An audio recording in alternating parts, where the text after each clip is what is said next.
شاہ عبد القادر جیلانی رحمۃ اللہ علیہ آخری بات عرض کر دیتا ہوں، یارویں کے سرکار ہم اس کے نام پر نذرانے کو دیتے ہیں، لیکن ایک بات شاہ عبد القادر جیلانی رحمۃ اللہ علیہ کا مذہب یہ ہے کہ کوئی آدمی اگر ایک نماز چھوڑ دیتا ہے وہ دائرہ اسلام سے خارج ہو جاتا ہے، اگر وہ شادی شدہ ہے تو اس کا نکاح ٹوٹ جاتا ہے، اگر کسی حال میں اس کو موت آ جائے تو مسلمانوں کے مقبرے میں اس کو دفن نہیں کر دینا چاہیے۔ یارویں کا دودھ تو دیتے ہو اس کے نام پر، تو شاہ عبد القادر جیلانی رحمۃ اللہ علیہ کے اس مذہب کو بھی اپنائیے۔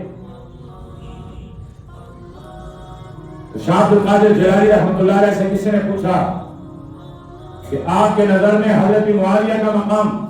پر میں جہاں بیٹھا ہوں یہاں بیٹھا رہوں، انتظار کرتا رہوں، سالہ سال گزر جائیں، لیکن میری زندگی میں ایک دن وہ بھی آئے کہ معاویہ میرے سامنے سے سواری کو دھڑاتا ہوا گزر جائیں اور اس کے سواری کے پاؤں سے اڑتی ہوئی غبار میرے جسم کو لگ جائے، میں عبد القادر اپنے آپ کو خوش قسمت سمجھوں گا اور اس غبار کو اپنے لیے نجات کا سبب اور ذریعہ بنوں۔